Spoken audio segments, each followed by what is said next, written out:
చేయూత ప్రోగ్రాంకి విచ్చేసినటువంటి నా అక్క చెల్లెమ్మలకు, మాతృమూర్తులందరికీ కూడా నా కృతజ్ఞతలు, నమస్కారాలు తెలియజేసుకుంటున్నాను.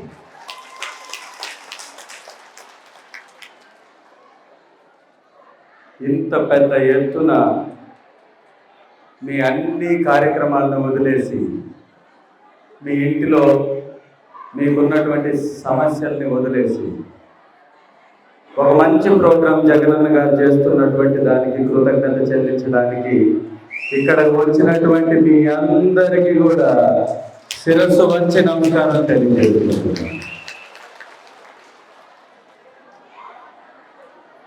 వైఎస్ఆర్ కాంగ్రెస్ పార్టీ జగనన్న ప్రభుత్వం, వైఎస్ఆర్ కాంగ్రెస్ పార్టీ జగనన్న ప్రభుత్వం, ఈ రెండింటినీ మనం విడదీసి చూసేటటువంటి అవకాశమే లేదు. ఎందుకంటే దయచేసి ఎవరు మాట్లాడకుండా ఉంటే బాగుంటుంది. ఒక 5 నిమిషాలు మాత్రమే దయచేసి ఎవరు 5 నిమిషాలు మాట్లాడుకుంటుంటే ఈ ప్రోగ్రాం కంప్లీట్ అవుతుంది. చాలా సంతోషం అమ్మా, థ్యాంక్ యూ. ఒక 4 మాటలు జగనన్నకి గురించి చెప్పి ఈ ఎలక్షన్స్ సంబంధించినటువంటి కోడ్ రేపో ఎల్లుండో రాబోతుంది కాబట్టి ఇంతమంది మాతృమూర్తులు ఇక్కడికి వచ్చారు. మీరు ఒక్కొక్కరు ఒక్కొక్క కుటుంబం, కేవలం మీరు ఒక్కొక్కరు కాదు, ఒక్కొక్క కుటుంబం అంటే కనీసం 5 నుంచి 10 మంది యొక్క సమూహం మీరంతా. జగనన్న ఈ 5 సంవత్సరాల్లో ఏం చేశాడు అనేది మన అందరికీ తెలుసు. కానీ తెలుగుదేశం పార్టీ రోజు దొంగ కథలు అల్లుతూనే ఉంటుంది కాబట్టి మనకెన్ని పథకాలు వచ్చినా, ఎంత అభివృద్ధి వచ్చినా, ఏమి చేసినా అదే పెద్ద గొప్పగా లేదు ప్రభుత్వం చేస్తుంది అని కళ్ళమల్లి కబుర్లు చెప్పి మనల్ని మోసం చేసేటటువంటి మీడియా ఛానల్స్, పత్రికలు ఉన్నాయి. కాబట్టి ఈ 5 సంవత్సరాల్లో జగనన్న చేసింది మొత్తం మహిళా మూర్ఖులకే, ఆడవారికి మాత్రమే, అక్క చెల్లెమ్మలకి మాత్రమే ఎక్కువ శాతం లబ్ధి చేకూర్చాడు.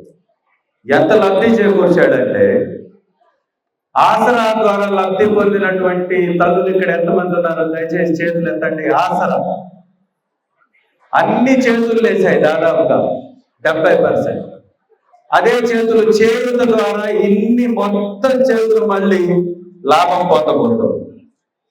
ఆసరా ద్వారా మనపై ఉన్నటువంటి అప్పుల్ని 25,700 కోట్లు చెల్లించినటువంటి ప్రభుత్వం 20,000 కోట్లు చేయూత ద్వారా మళ్ళీ చెల్లిస్తుంది మీ అకౌంట్లో. అంటే కేవలం ఇక్కడ ఉన్నటువంటి వాళ్ళు 2 పథకాల ద్వారానే ఎంతో లబ్ధి జరిగింది. రెండిట్లో కూడా లబ్ధి చేకూర్చారు. ఒక ఎర్రగొండ పాలానికి మాత్రమే ఈ చేయూత ద్వారా ఎంత వచ్చిందో తెలుసా? 671 కోట్లు. 671 కోట్లు అక్షరాన మన అక్క చెల్లెమ్మల తల్లుల అకౌంట్లలో పడ్డాయి చేయూత ద్వారా. రాష్ట్రం మొత్తం మీద 20,000 కోట్లు, 25,000 కోట్లు ఆసరా ద్వారా. చేయూత ఆసరా కలుపుకుంటే 50,000 కోట్ల రూపాయలు, అక్షరాల 50,000 కోట్లు ఇచ్చాడు జగన్. నిజంగా గతంలో ఉన్నటువంటి ప్రభుత్వాలు మనల్ని ఎలా మోసం చేశాయో జగనన్న ఒకసారి ఒక మంచి సూక్తి, మనకందరికి తెలిసినటువంటి ఒక కథ, పులి కథ ద్వారా చెప్పాడు. గుర్తుండవచ్చు మనందరికీ. గతంలో ఒక పులి ఊరి చివరిలో ఉండి ఒక బంగారు కడాన్ని చేతిలో పట్టుకొని పోయే వాళ్ళకి ఇదిగో నీ బంగారు కడని ఇస్తాను రాండి అని పిలిచి ఆ బంగారు కడాన్ని చూపించి ఎవరైతే దానికి ఆశపడి తన దగ్గరికి వెళితే చంపుకొని తినేవి, ఎవరైతే తెలివిగా అసలు పులేంది బంగారు కడివిస్తుందేంది అని విచక్షణతో ఆలోచించిన వాళ్ళేమో ఆ మాట వినకుండా వెళ్ళిపోయారు, వాళ్ళు బతికిపోయారు. ఎవరైతే ఆశపడి అత్యాశపడి అది పులి దాని యొక్క అలవాటు మనుషుల్ని చంపుకొని తినడం అని తెలిసినా కూడా నిజంగా ఇస్తుందేమోనని ఆశపడి ఆ పులి దగ్గరకు పోయిన వాళ్ళందరూ చనిపోయారు. ఎవరైతే ఆ పులిని నమ్మలేదో వాళ్ళందరూ బతికిపోయారు. ఆ పులి ఎవరో తెలుసా? నారా చంద్రబాబు నాయుడు. నారా చంద్రబాబు నాయుడు అనేటటువంటి ఆ మేక వన్నె తోలు కప్పుకున్నటువంటి పులి అక్క చెల్లెమ్మలకి డ్వాక్రా రుణాలన్నింటినీ మాఫీ చేస్తానని మాఫీ చేయకుండా మధ్యపెట్టి పారిపోయినటువంటి ఆ ముసలి పులి మళ్ళీ రావాలని అనుకుంటుంది. ఆ పులి మనల్ని తినేస్తుంది. అది మనకు ప్రమాదకారి. జగనన్న మీకు 4 విడతల్లో ఆసరాని మీకు ఇచ్చేస్తానన్నాడు. ఇచ్చాడా లేదా? 4 విడతల్లో చేయూరు ద్వారా 75,000 రూపాయలు ఇస్తానన్నాడు. ఈ రోజుతో ఇచ్చేస్తున్నాడా లేదా? మీ బిడ్డలకి అమ్మఒడి ఇస్తానన్నాడు. ఇచ్చాడా లేదా? మీకు ఇల్లు లేని వారికి ఇల్లు ఇస్తానన్నాడు. 25 లక్షల ఇల్లు ఇచ్చాడా లేదా? 31 లక్షల ఇంటి పట్టాలు ఇచ్చాడా లేదా? ఆరోగ్యం పాడైతే 25 లక్షల రూపాయలు ఆరోగ్యశ్రీ ఇస్తానన్నాడు. ఇచ్చాడా లేదా? మన బిడ్డల భవిష్యత్తు కోసం ట్యాబ్లు ఇస్తానన్నాడు. ఇచ్చాడా లేదా? English medium తెస్తానన్నాడు. తెచ్చాడా లేదా? బెల్ట్ షాపులు నిర్మూలిస్తానన్నాడు. నిర్మూలించాడా లేదా? ఒక్కసారి గుండెల మీద చేతులు వేసుకొని ఆలోచించండి. ప్రతి కుటుంబానికి లాభం చేశాడు. ప్రతి కుటుంబానికి. ఎంతమంది తల్లులు ఇక్కడికి వచ్చారు అంటే కూర్చోవడానికి కూడా ఖాళీ లేనటువంటి పరిస్థితి. గతంలో పథకాలు ఇచ్చేటప్పుడు ఎలా ఉండేది తెలుసా? ఏదో మనకు ఉచితంగా ఇస్తున్నట్టు రోడ్ల మీద నిలబెట్టి గంటల కొద్ది ఎండల కింద మార్చి వేసి పథకాలు ఇచ్చారు. ఇవాళ మీ పథకం ఇస్తుంది చల్లటి ఏసీలో ఒక హాల్లో తీసుకొచ్చి మిమ్మల్ని గౌరవించుకొని మీకు ఆ పలికిస్తున్నటువంటి ప్రభుత్వం మనది. నిజంగా ఇందాక పెద్దలు చెప్తూ భోజన ఏర్పాట్లు ప్రతి కార్యక్రమంలో మనం చేసేవాళ్ళం అంటే నిజంగా చేసేవాళ్ళం. మేము కూడా అడిగాం. ఇవాళ ఈ కార్యక్రమాన్ని ముందుగా మేము ప్లాన్ చేసుకోలేదు. లక్ష్మీరెడ్డి గారు వచ్చి సార్ కోడ్ వస్తుంది కదా ఇమీడియట్ పెట్టేద్దాం అంటే నాకు మధ్యాహ్నం ప్రోగ్రామ్స్ ఉన్నాయన్నా అని చెప్పారు. సార్ మాకేం అక్కర్లేదు, 1 గంట మాత్రం టైం ఇవ్వండి, మేమందరం ఫోన్ చేసుకొని వాళ్ళు వస్తారు, 3 గంటల సమయంలో పెట్టుకున్నాం. అయినా నా మనసు ఒప్పుకోలేదు. ఇంతసేపు వెయిట్ చేసినటువంటి మీకు ఏదో ఒకటి చెయ్యాలి అని ఆ స్నాక్స్ ఏర్పాటు చేసాం. ప్రతి ఒక్కరి దగ్గరికి వచ్చి ఆ స్నాక్స్ ఇస్తారు. మీరు దయచేసి మీ యొక్క ప్లేసెస్ లో ఈ మీటింగ్ అయిపోయిన దాని తర్వాత కూడా అక్కడే కూర్చోండి, వాళ్ళు ఇచ్చిన తర్వాతే వెళ్తారు. ఎందుకంటే అవన్నీ ప్యాక్ చేసి లేవు కాబట్టి మళ్ళా ఒకరికొకరు తోసుకుంటే ఇబ్బంది అవుతుంది. కాబట్టి మీరు వెళ్ళేటప్పుడు అవన్నీ తీసుకొని ఇక్కడే కూర్చొని తిని వెళ్ళవలసిందిగా కోరుకుంటున్నా. ఎందుకంటే నాకు వేరే మీటింగ్స్ కూడా ఉన్నాయి కాబట్టి. సరే, విషయంలోకి వస్తే ఒక ప్రభుత్వం, ఏ ప్రభుత్వం అయినా కూడా ఎందుకోసం పనిచేయాలి, ఎందుకోసం ప్రభుత్వంలోకి రావాలి, ఎందుకోసం మనం ఓటు వేసి వాళ్ళని ఎన్నుకోవాలి అంటే పేదరికంలో ఉన్నటువంటి కుటుంబాలని ఆదుకోవడం మాత్రమే ప్రభుత్వం యొక్క ప్రాధాన్యము, ప్రథమ కర్తవ్యం. అదే జగనన్న చేశాడు. జగనన్న చేసింది మన బిడ్డల భవిష్యత్తుకి బంగారు బాటలు వేశాడు. నాడు నేడు కానీ, ఆరోగ్యశ్రీ కానీ, విలేజ్ క్లినిక్ వ్యవస్థ కానీ, డిజిటల్ లైబ్రరీ వ్యవస్థ కానీ, సచివాలయ వ్యవస్థ కానీ, రైతు భరోసా వ్యవస్థ కానీ, ఇది ఒక్క రోజుతో పనిచేసిపోయేది కాదు. జీవితకాలం మన వెంట ఉండి నడిచేటటువంటి వ్యవస్థ. ఎందుకంటే రైతు ఆధారిత రాష్ట్రం మనది కాబట్టి రైతు భరోసా కేంద్రాన్ని ఏర్పాటు చేశారు. అక్షరాస్యత తక్కువగా ఉంది కాబట్టి నాడు నేడు అనే వ్యవస్థను తీసుకొచ్చి స్కూళ్ళ నిర్మాణాన్ని మొదలు పెట్టారు. పేదలు ఎక్కువ మంది ఉన్నారు కాబట్టి అనారోగ్య సమస్యలు వస్తే ఇబ్బంది అవుతుంది కాబట్టి ఆరోగ్యశ్రీని తీసుకొచ్చారు. ఇది ప్రధానం. మన కుటుంబాలకు ప్రధానం. మన కుటుంబం మీద ఉన్న అప్పులు చాలా ఇబ్బంది కాబట్టి మనల్ని సమాజంలో బ్యాంకుల వాళ్ళు వచ్చి మనల్ని ఇబ్బంది పెట్టి మనల్ని చులకన చేసి మనల్ని అవమానపరుస్తారు కాబట్టి అప్పుల మొత్తాన్ని కట్టివేసేటటువంటి బాధ్యతను జగనన్న తీసుకున్నాడు. మన మీద నుంచి అప్పులన్నీ కూడా తీర్చివేశాడు. ఇది నిజం. జగనన్న మాట ఇస్తే మడమ తిప్పడు. జగనన్న చెప్పింది చేస్తారు. నిజంగా ఇన్ని డబ్బులు 5 లక్షల కోట్లు, అక్షరాల 5 లక్షల కోట్ల రూపాయలని ఈ 5 సంవత్సరాల్లో ఉజ్జాయింపుగా మన అకౌంట్లలోకి మనకి డీబీటీ కానీ నాన్ డీబీటీ పద్ధతి ద్వారా కానీ మనకిచ్చినటువంటి ప్రభుత్వం మన ప్రభుత్వం. ఇది ఎవరి డబ్బు? మన డబ్బు. మన డబ్బు మనకే ఖర్చు పెట్టాలి. చంద్రబాబు నాయుడు అట్లా చేసేవాడు కాదు. ఎందుకు చంద్రబాబు నాయుడిని మనం పులితో పోల్చాను తెలుసా? చంద్రబాబు నాయుడు వాళ్ళ తండ్రి గారు ఖర్జూరావు నాయుడు గారు 2 ఎకరాలు మాత్రమే ఆస్తి కలిగినటువంటి వ్యక్తి. 2 ఎకరాలు. ఖర్జూరావు నాయుడు గారికి 2 పిల్లలు. ఆ 2 పిల్లల్లో నారా చంద్రబాబు నాయుడు ఒక్కడు. అంటే వాళ్ళకి ఎంత రావాలి ఆస్తి? ఒక్కొక్క ఎకరం మాత్రమే రావాలి. ఈ రోజు కూడా నారావారిపల్లిలో వాళ్ళకు ఒక స్థలం ఉంది. అది కూడా ఖర్జూరావు నాయుడు గారిదే.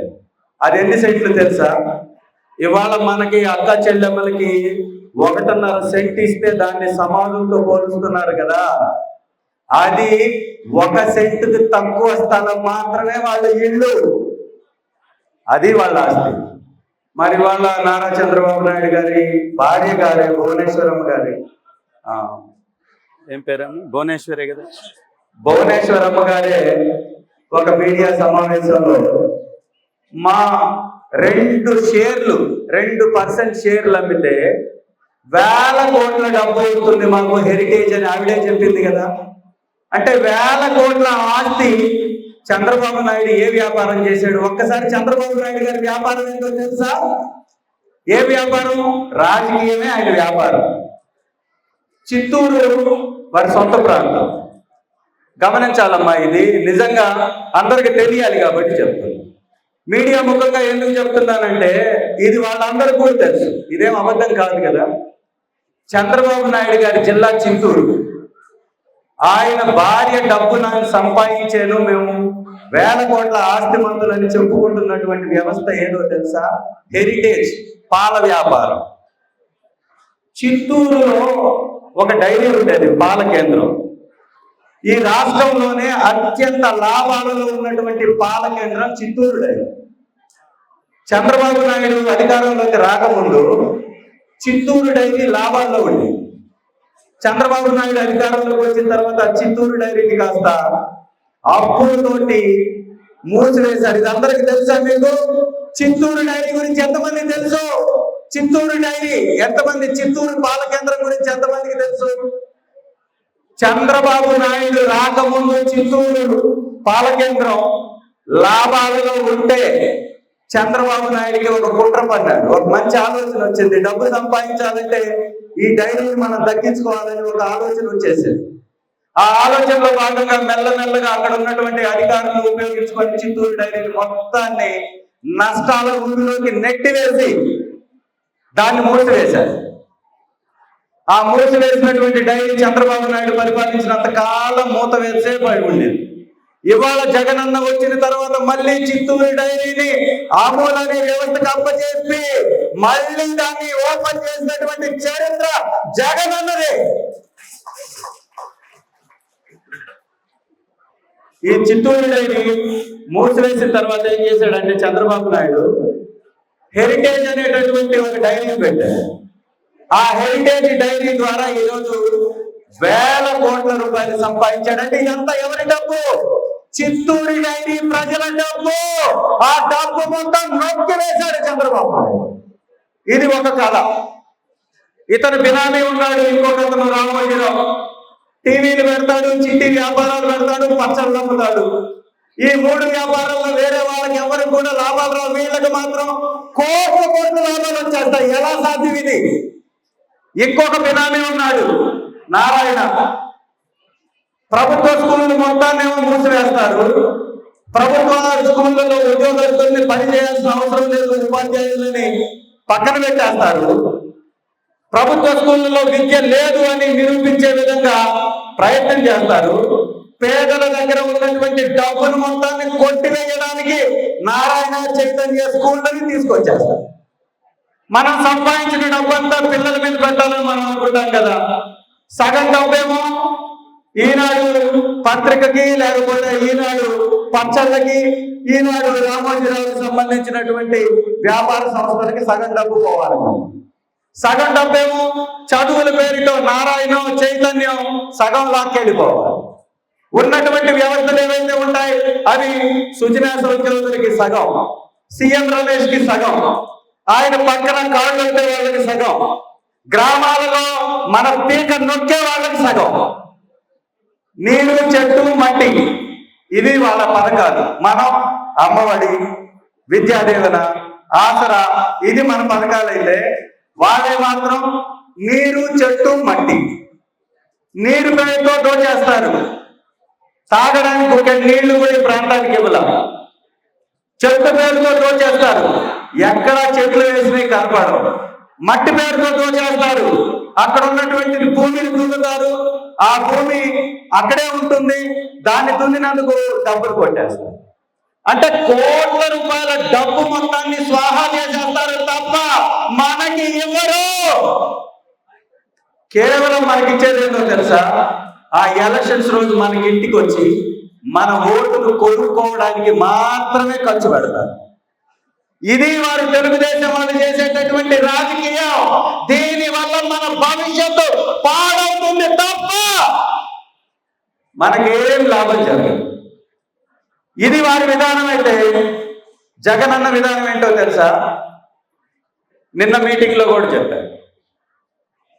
జగనన్న చెప్పేది నాకు అధికారం, వైఎస్ఆర్ కాంగ్రెస్ పార్టీకి అధికారం మీపై పెత్తనం చేయడానికి కాదు, మీ ద్వారా డబ్బు సంపాదించడానికి కాదు, మీ గుండెల్లో చనిపోయిన తర్వాత కూడా చిరస్థాయిగా స్థానం దక్కించుకోవడానికి,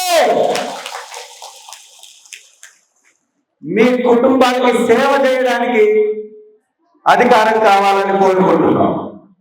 జగనన్న సైనికుడిగా నేను కూడా మీ బిడ్డగా, మీ తమ్ముడుగా, మీ అన్నగా, మీ కొడుకుగా మీతో పాటు నడిచేటటువంటి ఒక సామాన్యుడిగా మీతో పాటు నడుస్తా.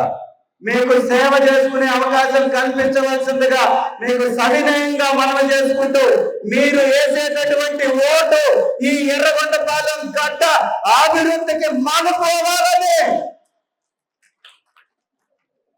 ఈ ఎర్రగొండపాలెంలో ఉన్న సమస్యల శాశ్వత పరిష్కారానికి నాంది పలకాలని, ఈ ఎర్రగొండపాలెంలో ఉన్న ప్రతి కుటుంబానికి మంచి జరగడానికి ఒక మంచిగా వేదిక కావాలని, ఎర్రగొండపాలెం అంటే ఏ సమస్య లేని ప్రాంతంగా నిలబడాలి అంటే ఏ స్వార్థం చేయనటువంటి వైఎస్ఆర్ కాంగ్రెస్ పార్టీ వైపు నిలబడాలని మీ అందరికీ కూడా సవినయంగా మనం చేసుకుంటున్నాం. మనం కులం చూడం, మతం చూడం, పార్టీ చూడం, ప్రాంతం చూడం, ఏమీ లేదు. కేవలం పేదరికం మాత్రమే చూస్తాం, ఆకలి మాత్రమే చూస్తాం, అవసరం మాత్రమే చూస్తాం తప్ప రాజకీయం చేయలేదు 4.5 సంవత్సరం. కేవలం ఈ నెల మాత్రమే. ఈ నెల రాజకీయ పార్టీ రాజకీయమే చేయాలి కాబట్టి రాజకీయం ఈ నెల మాత్రమే చేస్తాం. మళ్ళీ మీరు గెలిపించిన తర్వాత మీ భవిష్యత్తు కోసం మాత్రమే పనిచేస్తానని సవినయంగా మీ అందరికి మనం చేసుకుంటూ, ఈ ఎర్రగొండపాలెం గడ్డ వైఎస్ఆర్సీపీ అడ్డా అని నిరూపిద్దాం. ఇక్కడికి వచ్చినటువంటి ప్రతి తల్లికి కూడా పాదాభివందనం తెలియజేసుకుంటూ, మీ అందరూ ఇంత సమయాన్ని వెచ్చించినందుకు మీ అందరి కృతజ్ఞతలు తెలియజేసుకుంటున్నాను. దయచేసి మీరు ఎవరూ లేవద్దు, ఇక్కడే ఉండి మీకు తెచ్చినటువంటి స్నాక్స్ అవన్నీ తిని మీరు వెళ్ళవలసిందిగా కోరుకుంటున్నా. ఎవరైతే లబ్ధిదారులు ఉన్నారో వారిలో నుంచి కొంతమంది ముందుకు వస్తే వారికి చెక్కులు అందించి, ఈ యొక్క చేయూత మీకు వచ్చిన తర్వాత మీ అవసరాలకు దీన్ని ఉపయోగించుకొని మళ్ళీ మన ప్రభుత్వం ఒక నెలలో రాబోతుంది. జగనన్న ముఖ్యమంత్రి కాబోతున్నాడు. ఒక నిమిషం కూర్చోండి, దయచేసి కూర్చోండి. జగనన్న ముఖ్యమంత్రి కాబోతున్నాడు. జగనన్న మన భవిష్యత్తుకు బంగారు బాటలు వేయబోతున్నాడు. జగనన్న కావాలా వద్దా అనేది రేపు జరగబోయేటటువంటి ఎలక్షన్ తప్ప ఇంకొకటి కాదు. జగనన్న వస్తే పథకాలు వస్తాయి, జగనన్న రాకపోతే పథకాలు తీసివేస్తారు. మన డబ్బుని పంది కొక్కుల్లాగా మెక్కి వేస్తారు. కాబట్టి అలాంటి వారిని దాపుల్లోకి రానివ్వకుండా మీరే మన బిడ్డల్ని కాపాడాల్సినటువంటి బాధ్యతలు తీసుకోవాలని మనం చేసుకుంటూ, ఎవరైతే లబ్ధిదారులు ఉన్నారో వారు మాత్రం పైకి వస్తే ఈ కార్యక్రమం అయిపోయిన తర్వాత మళ్ళా మన ఇంటి నిర్మాణాలని పట్టాలను దక్కించుకున్నటువంటి వాళ్ళకి పూర్తి రిజిస్ట్రేషన్ చేసి ఉచితంగా అందించేటటువంటి రిజిస్ట్రేషన్ పట్టాలు అందించే కార్యక్రమం ఉంటే వారు ఇక్కడే వారి వారి స్థానాల్లో నిలబడండి. మిగిలిన వారు ఆ స్నాక్స్ తీసుకొని మీరు మీ గృహాలకు జాగ్రత్తగా వెళ్ళవలసిందిగా సవినయంగా మనం చేసుకుంటున్నాం. థ్యాంక్ యూ అమ్మా, థ్యాంక్ యూ అమ్మా, థ్యాంక్ యూ అమ్మా. జై జగన్, జై జగన్.